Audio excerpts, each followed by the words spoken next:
یہ شمشاد کی لکڑی کا ایک صندوق تھا جو حضرت آدم علیہ السلام پر نازل ہوا۔ یہ آپ کی آخری زندگی تک آپ کے پاس ہی رہا، بطور میراث کے بعد آپ کی اولاد کو ملتا رہا، یہاں تک کہ حضرت یعقوب علیہ السلام کو ملا، اور آپ کے بعد آپ کی اولاد بنی اسرائیل کے قبضے میں رہا، اور حضرت موسیٰ علیہ السلام کو مل گیا تو آپ نے اس میں تورا شریف اور اپنا خاص سامان رکھنے لگے۔ یہ بڑا ہی مقدس اور بابرکت صندوق تھا۔ بنی اسرائیل جب کفار سے جہاد کرتے تھے اور کفار کے لشکروں کی کثرت اور ان کی شوکت دیکھ کر سہم جاتے اور ان کے سینوں میں دل دھڑکنے لگتا تو وہ اس صندوق کو اپنے آگے رکھ لیتے تھے، تو اس صندوق سے ایسی رحمتوں اور برکتوں کا ظہور ہوتا تھا کہ مجاہدین کے دلوں میں سکون و اطمینان کا سامان پیدا ہو جاتا تھا،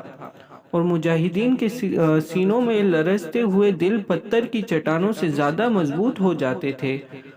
اور جس قدر صندوق آگے بڑھتا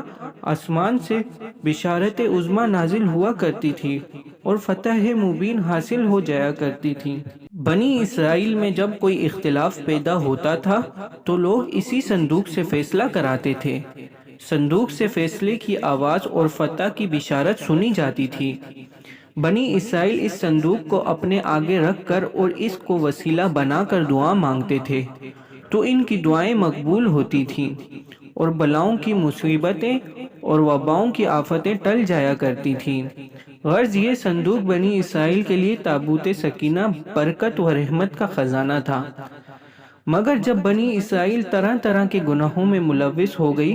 اور ان لوگوں نے معاصی و طغیانی اور سرکشی کا دور دورہ ہو گیا تو ان کی بدعمالیوں کی نحوست سے ان پر خدا کا غضب نازل ہو گیا کہ قوم عمالقہ کے کفار نے ایک لشکر جرار کے ساتھ ان لوگوں پر حملہ کر دیا۔ ان کافروں نے بنی اسرائیل کا قتل عام کر کے ان کی بستیوں کو طاق و تاراج کر ڈالا، عمارتوں کو توڑ پھوڑ کر سارے شہر کو تہس نہس کر ڈالا، اور اس صندوق کو بھی اٹھا کر لے گئے۔ اس مقدس صندوق کو کوڑے خانے میں پھینک دیا۔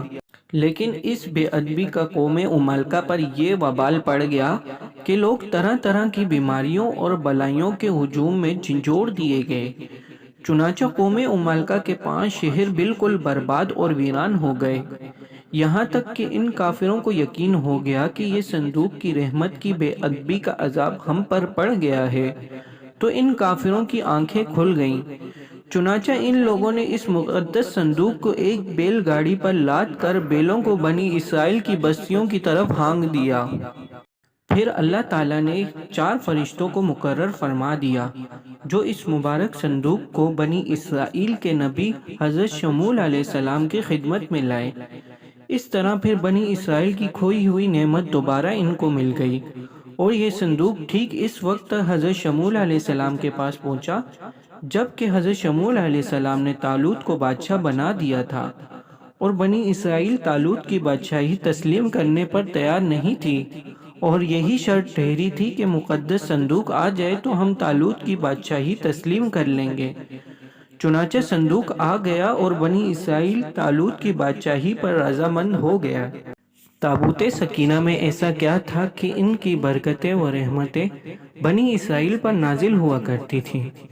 اس مقدس صندوق میں حضرت موسیٰ علیہ السلام کی عصا اور ان کی مقدس جوتیاں، اور حضرت ہارون علیہ السلام کا امامہ،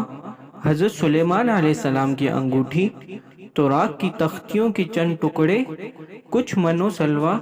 اس کے علاوہ حضرت انبیاء کرام علیہ السلام کی صورتوں کے حلیہ وغیرہ سب سامان تھے۔